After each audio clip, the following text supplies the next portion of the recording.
റാസ്ത മൂവിയുടെ ടീമാണ് നമ്മളോടൊപ്പം ഇന്ന് ചേരുന്നത്. സജാനോ ഖാലിദ്, അനഘ നാരായണൻ, അനീഷൻ. സ്വാഗതം. എന്താണ് രാസ്ത?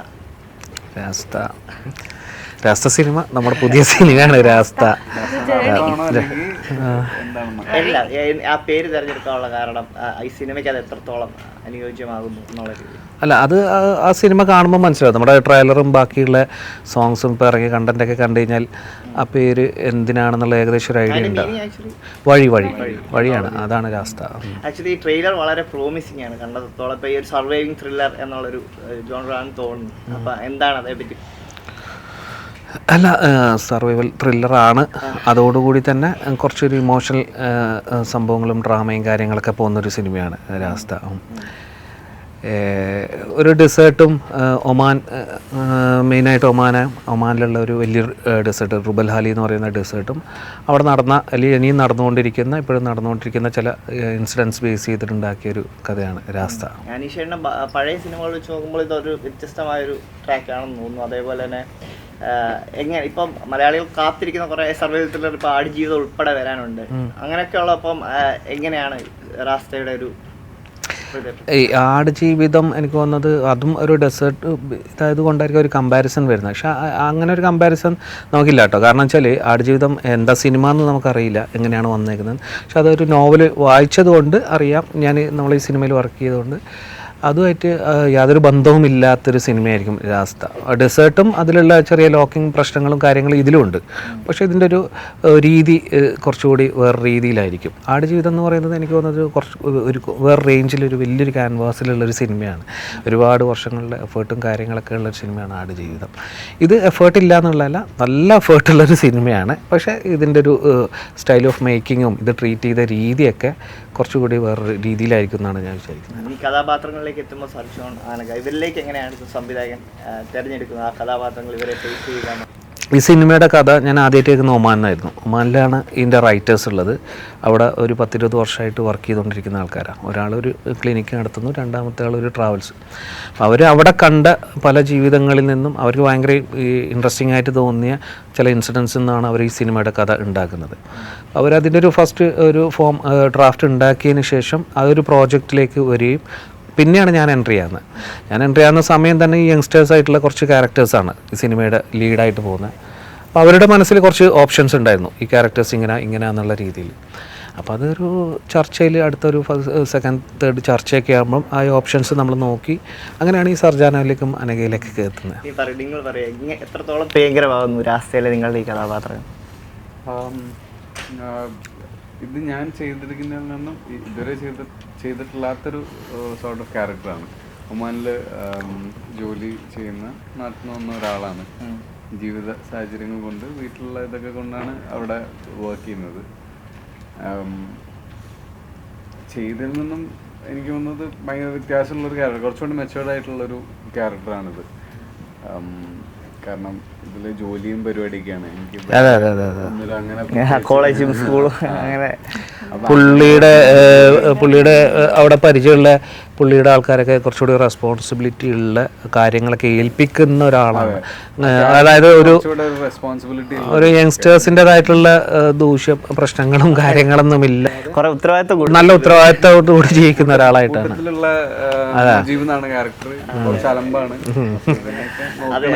ഒരു പാട്ടിറങ്ങിയായിരുന്നു സംവിധായകനും അതിനകത്തല്ലേ. അപ്പം അനഘ, ഇപ്പം തിങ്കളാഴ്ച നിശ്ചയം പോലെ ഒരൊറ്റ സിനിമ കൊണ്ട് മലയാളികളുടെ പ്രേക്ഷകരുടെ മനസ്സിൽ ഇടം നേടിയ അനഘയ്ക്ക് ഇപ്പം എങ്ങനെയാണ് ഈ കഥാപാത്രം?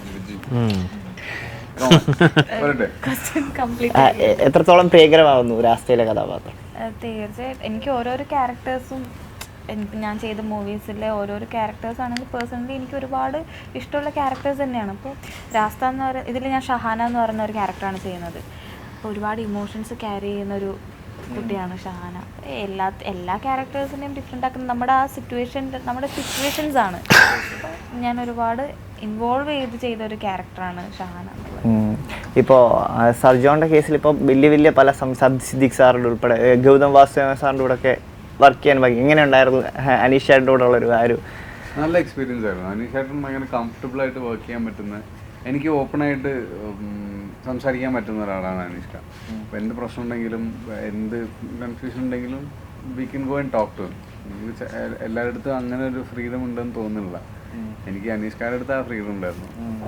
ഇപ്പം 2023 സജ്ജോനെ സംബന്ധിച്ചിടത്തോളം ഒരു മികച്ച ചിത്രം സമ്മാനിക്കാൻ സാധിച്ചു, 4 Years പോലുള്ള ചിത്രം. അപ്പം എങ്ങനെയായിരുന്നു ആ ഒരു പ്രേക്ഷകർക്കിടയിൽ ഈ 2023 കടന്നു പോകുമ്പോൾ? 2023 was A very good year for me. എനിക്ക് വിചാരിക്കാതെ കുറേ ഓപ്പർച്യൂണിറ്റീസ് കിട്ടി. എന്നിവർ എന്ന് പറയുന്ന സിനിമ റിലീസായി. അത് ഞാൻ ചെയ്തിരിക്കുന്ന സിനിമകളിൽ ഏറ്റവും പ്രൗഡായിട്ടുള്ള, അല്ലെങ്കിൽ ഞാൻ ഇങ്ങനെ ഒരു സിനിമ ചെയ്തിട്ടുണ്ട് ഇറങ്ങിയതിൽ കാണിക്കാൻ താല്പര്യമുള്ളൊരു സിനിമയാണ് എന്നിവർ. അത് ഇറങ്ങി. അപ്പോൾ അതിന് നല്ല റിവ്യൂസും ഒപ്പീനിയൻസൊക്കെ വന്നു. അപ്പം മൊത്തത്തിൽ ഇറ്റ്സ് എ ഗുഡ് ഇയർ. ഇനിയിപ്പോൾ അനക്ക ഇപ്പോൾ ഈ കഥാപാത്രം പറയും, ഇപ്പോൾ ഈ ട്രെയിലറൊക്കെ കണ്ടപ്പോൾ നമുക്ക് മനസ്സിലാകുന്ന ഒരു ട്രയാങ്കിൾ ലവ് സ്റ്റോറി അതിനകത്ത് ഉള്ള പോലൊക്കെ തോന്നുന്നു. എന്താണ് അതിനകത്തൊരു സിനിമ കാണണം. അതെ അതെ, നീ ഇത്രയും ഇതിപ്പോൾ നമ്മളൊരു വലിയൊരു സ്റ്റാർഡം ഉള്ള ഒരു പടമോ അല്ലെങ്കിൽ വലിയൊരു ഡയറക്ടറോ അങ്ങനെ 2023 നമുക്ക് ആ ഒരു ഇതുണ്ട്. കാരണം വലിയ സ്റ്റാർഡം മാത്രമല്ല അതിൻ്റെ ഒരു പ്രയോറിറ്റി. ഇപ്പോൾ ഫാലിമി പോലൊക്കെ ഒരു പടങ്ങളും ഒക്കെ തിയേറ്ററിൽ ആൾക്കാർ ഇരുകയും നീട്ടി സ്വീകരിച്ചു. അപ്പം അത് എല്ലാ സിനിമകളും അങ്ങനെ എത്തുന്നുമില്ല.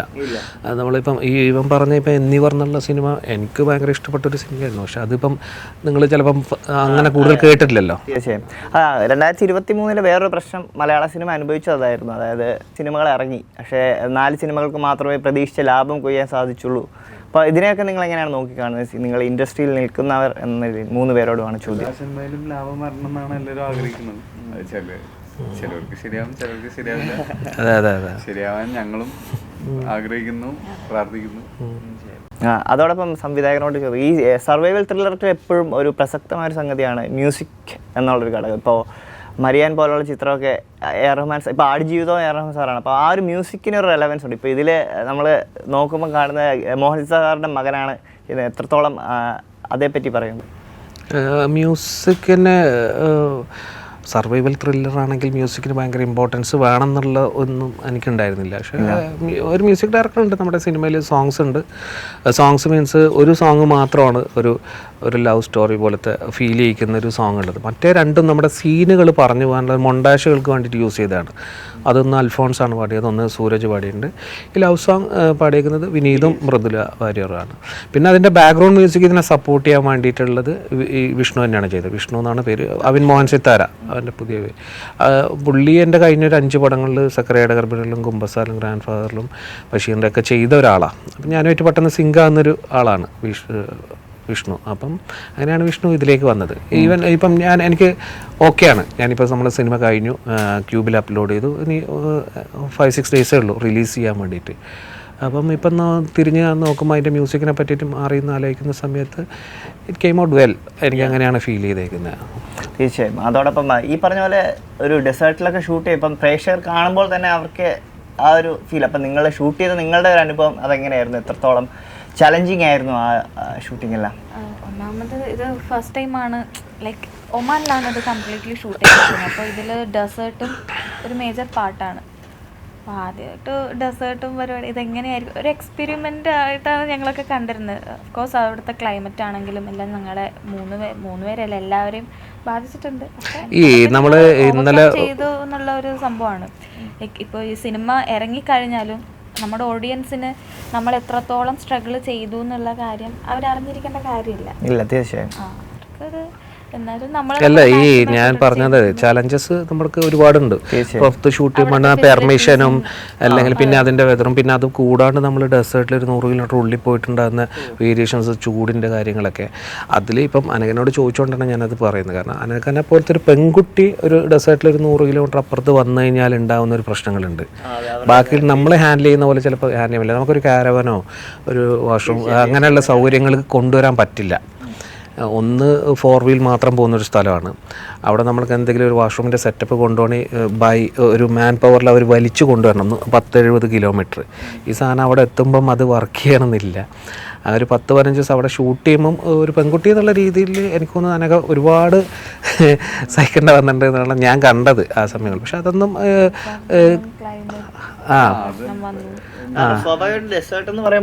അല്ല, ഈവൻ സർജാനൊക്കെ എനിക്ക് തോന്നുന്നത് 3-4 പ്രാവശ്യം എടുത്തിട്ട് ഹോസ്പിറ്റലിൽ കൊണ്ടുപോയിട്ടുണ്ടായിരുന്നു. ആ ഡെസേർട്ടിൽ ഷൂട്ടിൻ്റെ ഇടയ്ക്ക് നിർത്തി വെച്ചിട്ട് പറ്റാണ്ടായിട്ട് എടുത്തിട്ട് കൊണ്ടുപോയി. പിന്നെ ഇവൻ തിരിച്ചു വരുന്നത് നമ്മൾ വെയിറ്റ് ചെയ്യണം. കാരണം ഇവനില്ലാത്ത വേറെ സീനില്ലാത്തൊരവസ്ഥയായിരുന്നു. അങ്ങനത്തെ കുറച്ച് ടെറൈൻ ഡിഫറെൻ്റ് ആയതുകൊണ്ടുള്ള കുറേ ബുദ്ധിമുട്ടുകളുണ്ടായിരുന്നു. പക്ഷെ അതായിരുന്നു അതിൻ്റെ ഒരു ഫണ്ണും എക്സ്പീരിയൻസും. അത് ആക്ച്വലി ആ കഥാപാത്രമായി അതെ അതെ അതെ അതെ അതെ അടുത്ത് നിൽക്കാൻ അത് സഹായിച്ചിരുന്നു നിങ്ങൾക്ക്? സഹായിച്ചിട്ടുണ്ടാവണം. കാരണം വെച്ചാൽ ഓൾറെഡി നമ്മൾ ആ ക്യാരക്ടേഴ്സിൻ്റെ ഒരു മെൻ്റൽ സ്റ്റാറ്റസ് എന്ന് പറയുന്നത് അത് മെൻ്റൽ മാത്രമല്ല ഫിസിക്കൽ സ്റ്റാറ്റസ് അത് തന്നെയാണ്. അവരവിടെ ലോക്കാന്ന് അവർക്കൊന്നും കിട്ടാത്ത ഒരവസ്ഥയിലുള്ള ചെയ്യുന്ന സമയത്താണ് ഇത് കിട്ടുന്നത്.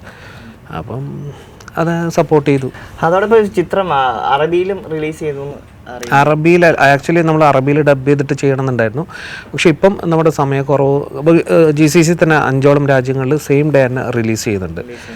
പിന്നെ ഒമാൻ, ദുബായ്, ഖത്തർ, ബഹ്റൈൻ അങ്ങനെയുള്ള രാജ്യങ്ങളൊക്കെ റിലീസ് സെയിം ഡേ തന്നെ ഉണ്ട്. ചിലപ്പം അത് കുറച്ച് ദിവസം കഴിഞ്ഞിട്ട് നമ്മളത് അറബിയിലേക്ക് ഡബ് ചെയ്യും. കാരണം അറബിയിൽ ഡബ് ചെയ്യാൻ കാരണം എന്ന് വെച്ചാൽ നമ്മുടെ സെയിം ഇമ്പോർട്ടൻ്റ് ആയിട്ടുള്ള ക്യാരക്ടേഴ്സ് അവിടുത്തെ ഒമാനികൾ ചെയ്തിട്ട് അതെ അതെ അതെ അതെ ഒരുപാട് പേര് അറബികൾ ഇതിൻ്റെ അഭിനയിച്ചിട്ടുണ്ട്. അന്ന് വെച്ചിട്ട് ചെറിയ ചെറിയ റോളല്ല, വളരെ ഇമ്പോർട്ടൻ്റ് ഉള്ള അവിടുത്തെ പിന്നെ ലേഡി സൂപ്പർ സ്റ്റാർ, അവിടെ ഒരുപാട് സിനിമകളിൽ അഭിനയിച്ച ലീഡിങ് ക്യാരക്ടേഴ്സ് ചെയ്യുന്ന ആക്ടേഴ്സ്, അവിടുത്തെ ഡ്രാമയിൽ ഭയങ്കര പോപ്പുലർ ആയിട്ടുള്ള ആൾക്കാരൊക്കെ ഇതിൽ ഒരു ഫുൾ ലെങ്ത് ക്യാരക്ടേഴ്സ് ചെയ്തിട്ടുണ്ട്. അപ്പോൾ അവർക്ക് അത്രയും ഫാൻസും കാര്യങ്ങളും എല്ലാം ഉള്ളത് കൊണ്ട് നമുക്കിത് അറബിയിൽ അവിടെ ഡബ് ചെയ്യണമെന്നുണ്ട്. മാത്രമല്ല അവരുടെ ഒരു ടെറൈനും അവരുടെ ഒരു കഥാപരിസരങ്ങളൊക്കെ ഉണ്ട്, അവർക്ക് കുറേ കൂടെ റിലേറ്റ് ചെയ്യാൻ പറ്റും. അപ്പം തീർച്ചയായിട്ടും അങ്ങനെ ഇതിന്റെ ഒരു തീം അവരെ കണക്ട് ചെയ്യുന്നത്. അതെ അതെ അതെ തീർച്ചയായിട്ടും. അപ്പോൾ ഈ അവിടുത്തെ ലേഡി സൂപ്പർ സ്റ്റാർ ഒക്കെ ഉണ്ടെന്ന് പറഞ്ഞാൽ ആരായിരുന്നു? അത് നമുക്ക് അധികം അവരെ പറ്റിയിട്ട് അറിയില്ല, പക്ഷെ ഞാൻ അവരെ ഫോളോ ചെയ്യുന്നുണ്ട്. ഒരുപാട് നമ്മളെ അടുത്ത് ഇങ്ങനെ പറയുമ്പം ഇവർ ഇവിടുത്തെ വലിയ സ്റ്റാറാന്ന് പറയുമ്പോൾ നമ്മൾ ഇറാനിയൻ പടങ്ങൾ കണ്ടിട്ടുണ്ട്, പക്ഷെ ഇവിടുത്തെ പടങ്ങൾ കൂടുതൽ നമുക്ക് കാണാനുള്ള അവസരങ്ങളുണ്ടാവില്ല. പക്ഷെ അവർ വരുമ്പം നമുക്ക് ആ വൈബ് കിട്ടും. അവർ വലിയ സ്റ്റാറാണെന്ന് അവരുടെ കൂടെ വരുന്ന ആൾക്കാരും അവരുടെ ഒരു രീതിയും കാര്യങ്ങളൊക്കെ വെച്ചു. നിങ്ങൾക്ക് എങ്ങനെയായിരുന്നു കോസ്റ്റാസ് ഇത്ര അവിടുത്തെ ആൾക്കാർക്ക് കമ്മ്യൂണിക്കേഷൻ ഒക്കെ എങ്ങനെയായിരുന്നു? മലയാളി എവിടെ ചെന്നാലല്ലേ ഭയങ്കര സപ്പോർട്ടീവ് ആയിരുന്നു കേട്ടോ അവര്. ഈ ഒമാനികൾ എന്ന് പറയുന്നത് നമ്മൾ ഈ GCC ബാക്കിയുള്ള കൺട്രീസിൽ അറബ് കൺട്രീസിൽ എല്ലായിടത്തും പോലെ പീപ്പിൾ അവിടുത്തെ ഭയങ്കര ലവബിൾ ആയിട്ടുള്ള ഭയങ്കര സപ്പോർട്ടീവാണ്, ഭയങ്കര കെയറിങ് ആയിട്ടുള്ള ആൾക്കാരാണ്. അപ്പോൾ ആ ഒരു കെയറിങ് നമുക്ക് ഈ ത്രൂ ഔട്ട് ഈ സിനിമയിൽ കിട്ടിയിട്ടുണ്ടായിരുന്നു. ഈ ഒമാനിയൻസ് ആയിരുന്നു മെയിനായിട്ട് അതോ എവിടെ? ഈ പാകിസ്ഥാനികൾ അഭിനയിച്ചിട്ടുണ്ട് ഇതിൻ്റെ അകത്ത്, ഒമാനികൾ ബാക്കി കൂടുതലും ഒമാനികൾ തന്നെയാണ്. പിന്നെ നമ്മുടെ കൂടെ ബാക്കി ക്രൂലും അങ്ങനെയുള്ള എല്ലാ കാര്യങ്ങളിലും അവിടെയുള്ള ലോക്കൽസും കാര്യങ്ങളും എല്ലാവരും ഉണ്ടായിരുന്നു. അപ്പൊ അവരും പ്രതീക്ഷിച്ചിരിക്കുമായിരിക്കും ഒരു പക്ഷേ അല്ലേ അറബിയിൽ കാണാൻ? എക്സൈറ്റഡ് ആണ് മൊത്തത്തിൽ ഒമാനിലുള്ള എല്ലാവരും. ഞാൻ അവരുടെ സ്റ്റോറീസും അവർ മെസ്സേജൊക്കെ അയക്കാറുണ്ട്. ഞങ്ങളെ കൂടെ അഭിനയിച്ച ആക്ച്വലി നമ്മളെക്കാളും എക്സൈറ്റഡ് ആണ്. കാരണം അവർക്കും അവർ ലീഡ് ക്യാരക്ടറിൽ വരുന്ന അങ്ങനെയുള്ള ഒരു സിനിമ അവിടുത്തെ തിയേറ്ററുകളിൽ വലിയൊരു സംഭവമായിട്ട് തന്നെയാണ് ഇറങ്ങുന്നത്. അപ്പോൾ അതിൻ്റെ ഒരു എക്സൈറ്റ്മെൻറ്റും കാര്യങ്ങളൊക്കെ എല്ലാവരിലും ഉണ്ട്. ഇപ്പോൾ അനീഷേട്ടൻ ഈ കഥ നിങ്ങളുടെ മുമ്പിൽ പ്രസൻറ്റ് ചെയ്യുമ്പോൾ സ്വാഭാവികമായിട്ടും നിങ്ങളുടെ മനസ്സിൽ പെട്ടെന്ന് കണക്ട് ചെയ്യുന്ന കുറച്ച് സിനിമകളാണല്ലോ ഇതേ രീതിയിലുള്ള, അങ്ങനെ ഏതെങ്കിലും ചിത്രങ്ങൾ വന്നിരുന്നു? ഇത് രീതിയിൽ ഡെസേർട്ട് സർവൈവൽ എന്നുള്ള ഒരു രീതിയിൽ വന്നിട്ടില്ല. പക്ഷെ എന്തായാലും സർവൈവൽ മൂവീസ് എന്ന് പറയുമ്പോൾ നമ്മൾ കണ്ടിരിക്കുന്ന കുറേ മൂവീസ് അതുപോലെ വേറെ ഒരു തരത്തിൽ ചെയ്യണമല്ലോ എന്ന് ആഗ്രഹമുണ്ടായിരുന്നു. ഏതൊക്കെയായിരുന്നു അങ്ങനത്തെ ചിത്രങ്ങൾ? എനിക്ക് കാസ്റ്റാവേ ഒക്കെ ഭയങ്കര ഇഷ്ടമാണ്.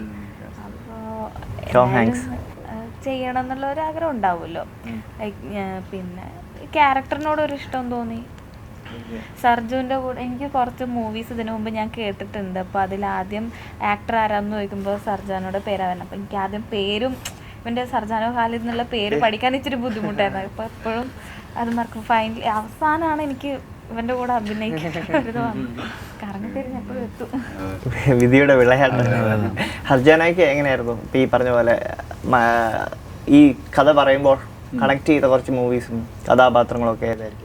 എനിക്ക് അങ്ങനെ ഏതൊക്കെയോ ഉണ്ട്, ഒന്നെടുത്ത് പറയാൻ ഇല്ല. എനിക്ക് തോന്നുന്നത് കൂടുതലും ഈ കഥ കേട്ടപ്പോൾ എനിക്ക് ഇഷ്ടമായത് ഇതിന്റെ ടെറൈൻ ഡിഫറൻസും ടെറൈനും ആ ക്യാരക്ടർ ഞാൻ ചെയ്യാത്തൊരു ഏരിയ ആണത്. അപ്പം അതാണ് എന്നെ ഇൻട്രസ്റ്റ് ചെയ്യിപ്പിച്ചത്. മൊത്തത്തിലുള്ള അതിൽ പറഞ്ഞു പോകുന്ന കാര്യങ്ങളുണ്ട്, ഇതിലെ ബാക്കിയുള്ള ക്യാരക്ടേഴ്സായിട്ടുള്ള റിലേഷൻഷിപ്സും അതൊക്കെയാണ് എന്നെ എക്സൈറ്റ് ചെയ്യിപ്പിച്ചത് സിനിമയിൽ. സോ ഡെഫിനറ്റ്ലി എപ്പോഴും ഒരു സർവൈവൽ ത്രില്ലർ ഒരു റഷാണ്. നമ്മൾ ഒരാള് സർവൈവ് ത്രില്ലർ എന്നൊക്കെ പറയുന്ന പോലെ നമുക്ക് ആ പ്രേക്ഷകരായിട്ട് കണക്ട് ചെയ്യാൻ ഓൾവേസ് അങ്ങനത്തെ എല്ലാ പടങ്ങളും ഇൻസ്പയർ ചെയ്തിട്ടുണ്ട്. പ്രോബ്ലി ദാറ്റ്സ് വൈ അത് ചെയ്യാൻ തോന്നിയത്. അനീഷേട്ടാ, അതാണ് ഇപ്പം നമ്മൾ തുടക്കത്തിൽ പറയുമ്പോഴും ഈ കുറേ ചിത്രങ്ങൾ, ഇപ്പം മരിയാൻ പോലൊക്കെ ചിത്രങ്ങളൊക്കെ നമ്മുടെ പ്രേക്ഷകൻ എന്ന നിലയിൽ വരും. അപ്പം ചേട്ടൻ കണ്ടിട്ടുണ്ടായിരിക്കും ഈ ചിത്രങ്ങളൊക്കെ ഒരു പക്ഷേ. അപ്പം ആസ് എ ഫിലിം മേക്കർ എങ്ങനെ ഇതിൽ നിന്നും വ്യത്യസ്തമാക്കണം, അങ്ങനെ ഒരു തോട്ടൊക്കെ ചേട്ടൻ ഈ പ്ലാനിങ് ടൈമിലും ഒക്കെ വന്നിരുന്നോ? അല്ല, ഈ നമ്മൾ ഈ സ്ക്രിപ്റ്റ് ഡിമാൻഡ് ചെയ്യുന്ന രീതിയിൽ സിനിമ എടുക്കുക എന്നുള്ളത് മാത്രമേ ഉള്ളൂ. ഇതേ സീൻ അതിൽ വന്നതുകൊണ്ട് ചിലപ്പം അത് അറിയാതെ വന്നതായിരിക്കാം.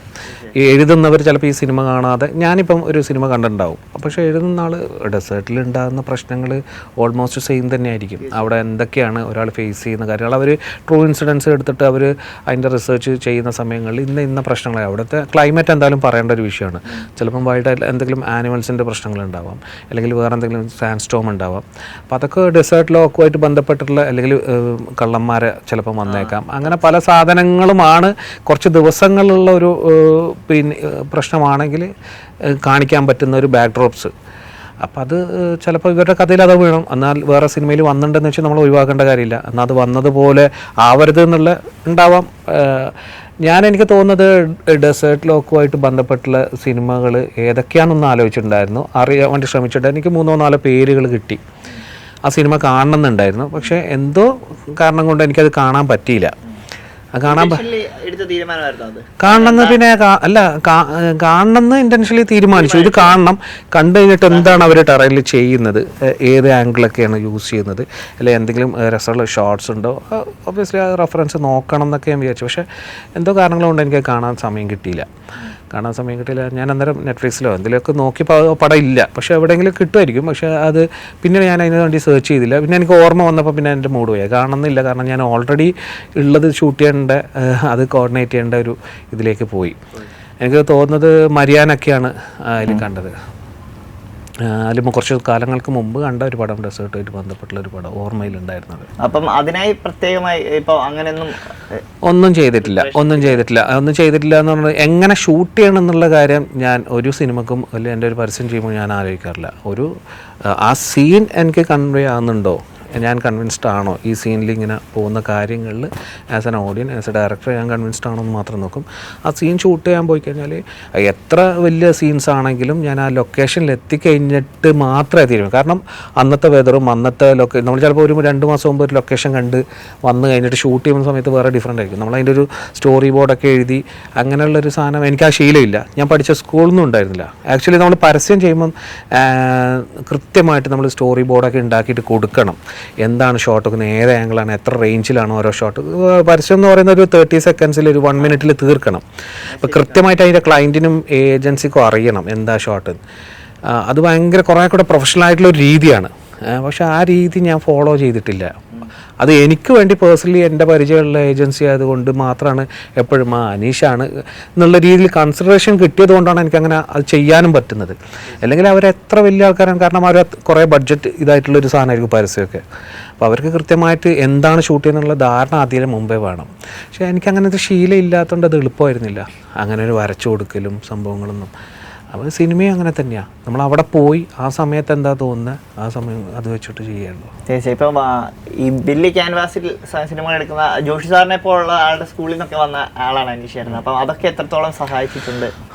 അത് ഭയങ്കരമായിട്ട് സഹായിച്ചിട്ടുണ്ട്. ഉറപ്പായിട്ടും ഒരു ഫിലിം മേക്കിംഗ് പ്രോസസ്സ് ഞാൻ ആദ്യമായിട്ട് കാണുന്നത് ജോഷി സാറിൻ്റെ, നമ്മൾ അസിസ്റ്റന്റ് ഡയറക്ടറായിട്ട് പോകുമ്പോൾ അതിൽ മുമ്പ് 1, 2, 3 ഷൂട്ടുകളല്ല കാണുള്ളൂ. ഷൂട്ടിൽ എന്താണ് ഇവർ ചെയ്യുന്നതെന്ന് മനസ്സിലാവില്ല. നമുക്ക് പോകുമ്പോൾ ഒരു കഥ അറിയില്ല. ചിലപ്പം മമ്മൂട്ടിനെ കാണാനും മോഹൻലാലിനെ കാണാനൊക്കെ നമ്മളൊരു ചെറുപ്പത്തിൽ പോകുന്നുണ്ട്. അവിടെ ഇത് എങ്ങനെ ഷൂട്ട് ചെയ്യുന്നത്, എവിടെ ക്യാമറ വെക്കുന്നത്, ഏത് ആംഗിളിൽ വെക്കുന്നത്, എന്താണ് ഇവർ ഷോട്ട് എടുക്കുന്നതെന്ന് പറ്റിയിട്ട് ഒരു ധാരണ ഉണ്ടാവില്ല. ഈവൻ നമ്മൾ അസിസ്റ്റന്റ് ഡയറക്ടറായ പോലും ധാരണ ഉണ്ടാവില്ല എന്നാണ് വിചാരിക്കുന്നത്. എനിക്ക് മനസ്സിലായ കാര്യം, ഞാൻ ജോസ് സാറിൻ്റെ ഫസ്റ്റ് പടത്തിൽ പോയപ്പം ദുബായ്, പ്രജ, റൺവേ, മാമ്പഴക്കാല, അങ്ങനെ ഒരു നരൻ, അങ്ങനെയൊക്കെയാണ് ജോസ് സാറിൻ്റെ കൂടെ വർക്ക് ചെയ്തത്. അപ്പം ആ പടങ്ങളിൽ ഫസ്റ്റൊക്കെ വർക്ക് ചെയ്യുമ്പോൾ നമ്മളെന്ത് വിചാരിക്കുകയെന്ന് വെച്ചാൽ ഓരോ പടം മസ്റ്റ് ഉണ്ടാകുമ്പോൾ എല്ലാം പഠിച്ചിട്ട് അടുത്ത പെട്ടെന്ന് നമ്മൾ പടം ചെയ്യണമെന്നാണ്. ഒരു പടം ചെയ്യുമ്പോൾ നമ്മളെ കോൺഫിഡൻസ് കുറയുള്ളൂ അസിസ്റ്റൻ്റായിട്ട്. സെക്കൻഡ് പടം ചെയ്യുമ്പോൾ പിന്നെയും കുറയും. കാരണം നമ്മൾ പഠിക്കാൻ തുടങ്ങുമ്പോഴാണ് നമുക്ക് മനസ്സിലായി ഇത് പഠിക്കാൻ കുറേ ഉണ്ടെന്ന് മനസ്സിലുള്ളൂ. അതിന് മുമ്പ് പുറത്ത് നോക്കുമ്പോൾ ഇത് ഈസി അല്ലേ പരിപാടി എന്നുള്ളതാണ് ആദ്യം തോന്നുക. ദുബായിക്ക് ശേഷം എനിക്ക് തോന്നുന്നു ഈ മരുഭൂമിയിലൊക്കെ ചിത്രീകരിക്കുന്ന ഒരു ചിത്രം ഇതായിരിക്കും അല്ലേ സംവിധായകനായി? സിനിമയായിട്ട് ചിത്രീകരിക്കുന്നത് ഇത് തന്നെയാണ്. അല്ല, ഞാനത് നേരത്തെ പറഞ്ഞ പോലെ ഞാൻ ഒമാനിൽ ഒരു 10 വർഷം മുമ്പ് പോയിട്ട് കുറേ സിനിമകൾ അവർക്ക് അവിടുത്തെ മിനിസ്ട്രിക്ക് വേണ്ടി ചെയ്യുന്നത്. അന്ന് കുറച്ച് ഞാൻ ഇങ്ങനെ പോയിട്ട് ഡെസേർട്ടിൽ ഷൂട്ട് ചെയ്തു. അത് ഷോർട്ട് ഫിലിം പോലത്തെയാണ്. എന്നാൽ അവർക്കൊരു സിനിമേൻ്റെ സെറ്റപ്പ് ഉണ്ടായിരുന്നു അവിടുത്തെ മിനിസ്ട്രിക്ക് വേണ്ടി ആയതുകൊണ്ട്. പക്ഷെ അത് ഇങ്ങനത്തെ ഒരു ലോക്കൊന്നല്ല, ഒരു ഫാമിലി സബ്ജക്റ്റുകളും കുറച്ചുകൂടി ലൈറ്ററായിട്ടുള്ള കഥകളൊക്കെയാണ്. ഇപ്പൊ അഭിനയിക്കണമെന്നൊരു തീരുമാനം സംവിധായകരെടുത്ത എന്താണ്? അത് ഇവര് ഭയങ്കര നിർബന്ധമാണ്. ഇവര് ഭയങ്കര നിർബന്ധമായിരുന്നു ഇവർക്ക്. അങ്ങനെ ചെയ്തതാണല്ല. അഭിനയിക്കാൻ നമ്മൾ 10-32 ദിവസം 37 ദിവസം കണ്ടിന്യൂസ് വേണമായിരുന്നു ആൾക്കാർ. അപ്പോൾ നമ്മൾ അപ്രോച്ച് ചെയ്ത പല ആൾക്കാർക്കും കണ്ടിന്യൂസ് ആയിട്ട് ആ ഡേറ്റ് ഉണ്ടായിരുന്നില്ല. അപ്പം അങ്ങനെ ചെയ്യേണ്ടി വന്നൊരു സാധനമാണ്. ഏതായാലും നിങ്ങൾക്ക് അൻവർ ചേട്ടൻ ഒരു സംവിധായകൻ്റെ കൂടെ വർക്ക് ചെയ്തിരുന്ന ആക്ടറിലൂടെ ആയിരുന്നു കൂടുതൽ കംഫർട്ടബിൾ? നല്ല അല്ല, സംവിധായകനാണല്ലോ. നമ്മളടുത്ത് സീൻ വന്ന് പറയും, എന്നിട്ട് വന്ന് ഞങ്ങളോടൊന്ന് ചെയ്യും.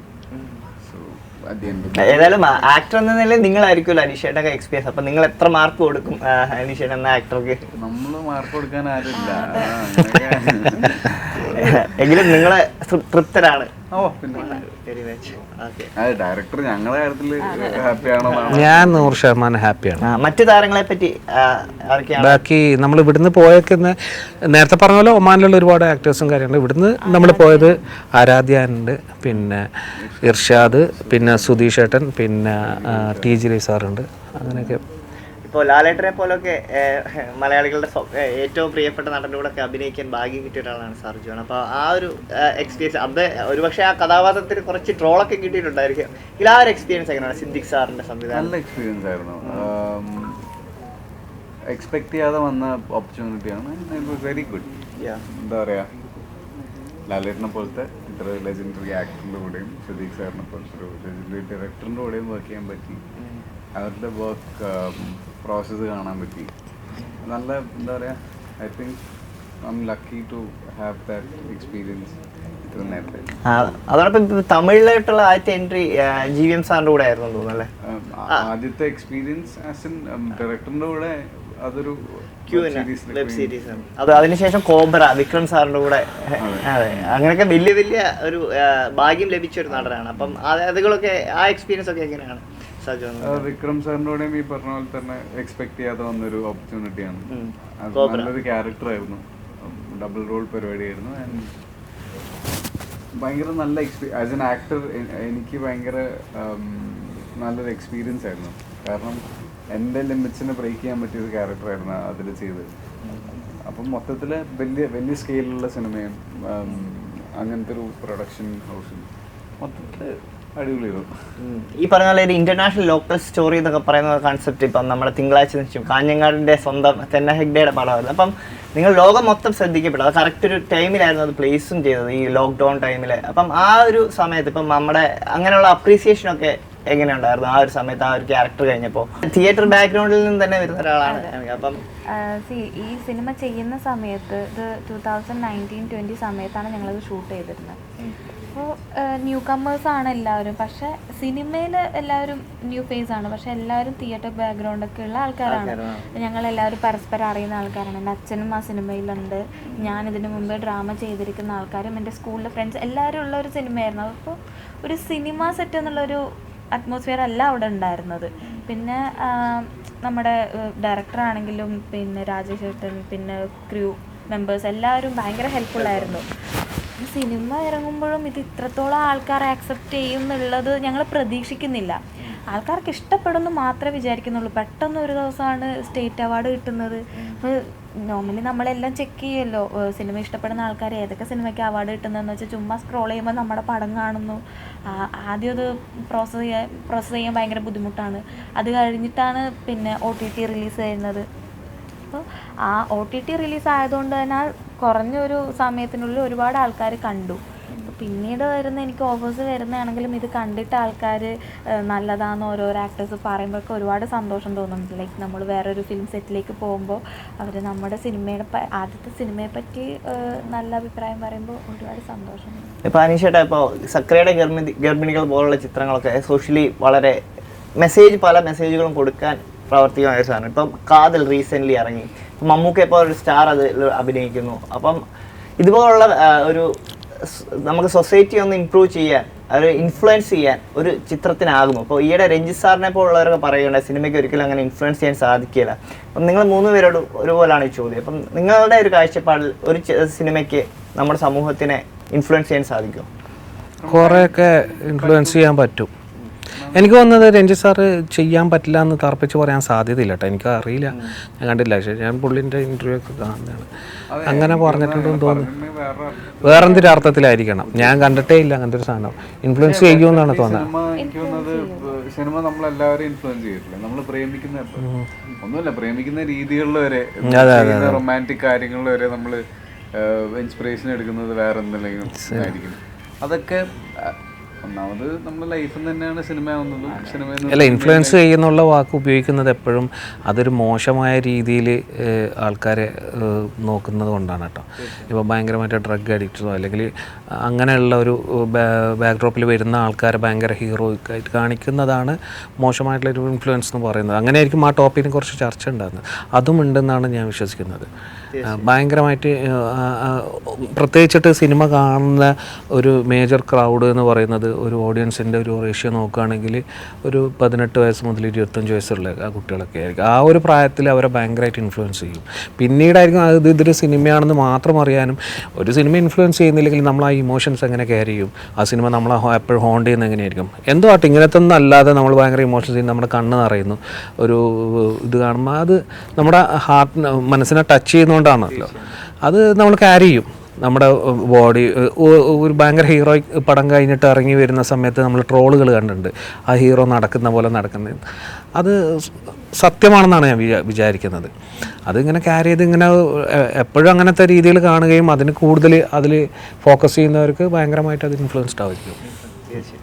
ഇനിയിപ്പോൾ ജനുവരി 5 ആണ് ലാസ്റ്റ് തിയേറ്ററുകളിലേക്ക് എത്തുന്നത്. നിങ്ങൾക്ക് പ്രേക്ഷകരോട് എന്താണ് പറയാനുള്ളത്?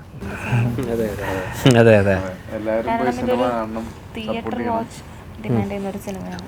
തീർച്ചയായിട്ടും തീരുമാനം.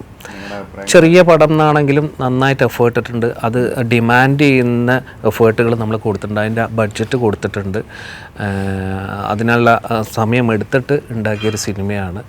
വലിയൊരു സ്റ്റാർഡോ വലിയൊരു ക്രൂവോ നമ്മുടെ പുറകിലില്ലാത്തത് കൊണ്ട് ഈ സിനിമ ശ്രദ്ധിക്കപ്പെടാതിരിക്കരുത് എന്നുള്ളതുകൊണ്ടാണ് ഇങ്ങനത്തെ ഒരു സസ്പെൻസ്ഫുള്ളായിട്ടുള്ള ഒരു സിനിമയ്ക്ക് പോലും നമ്മളൊരു ഡിസേർട്ടിലൊക്കെയാണ് ഈ സിനിമ എന്ന് തുറന്ന് പറയേണ്ടി വരുന്നത്. എന്തെങ്കിലും കുറച്ചൊരു ഇൻട്രസ്റ്റിംഗ് ഫാക്ടർ ആൾക്കാർക്ക് തോന്നിയിട്ട് കയറട്ടെ എന്ന് വെച്ചിട്ടാണ്. ഇല്ലെങ്കിൽ ഞാൻ ഇന്നലെയും പറഞ്ഞിട്ടുണ്ടായിരുന്നു, നമ്മൾ 4-5 പേര് ഇരിക്കുന്നൊരു പോസ്റ്റർ ഉണ്ട്. ആ പോസ്റ്റർ മാത്രമാണ് കൃത്യമായ ഐഡിയോളജി എനിക്ക് തോന്നിയത്. നമ്മൾ ഈ സിനിമ ഇറങ്ങുന്നതിന് മുമ്പ് ഇറങ്ങാൻ പാടുള്ളൂ.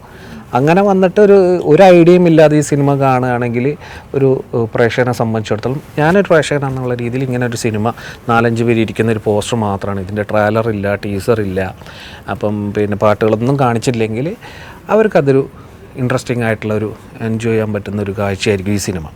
പക്ഷേ നമ്മുടെ സിനിമക്ക് ഒരു ലിമിറ്റഡ് സമയമുണ്ട്. അപ്പം ആ സമയത്തിനുള്ളിൽ ആൾക്കാർ കയറി കാണണം. അപ്പോൾ അത് കാണാൻ വേണ്ടിയിട്ടാണ് ഇത്രയും കണ്ടൻറ്റുകൾ നമ്മൾ തുറന്ന് പറയേണ്ടി വരുന്നത്. ഈ സിനിമയുടെ കഥ ഇങ്ങനെയാണ്, നിങ്ങൾ വന്ന് കാണണം, നമ്മൾ ഇത്ര എഫേർട്ട് ഇതിലുണ്ട് എന്ന് അറിയിക്കാൻ വേണ്ടി ചെയ്യുന്ന ഒരു കാര്യമാണ്.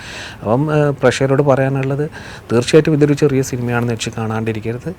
ഒരു ശരാശരിക്ക് മേലെ ഒരു കാഴ്ചാനുഭവം തരുന്ന ഒരു സിനിമയായിരിക്കും ഇത് എന്നുള്ള ഒരു പ്രോമിസ് ഉണ്ട് നമ്മൾ പറയുന്നത്.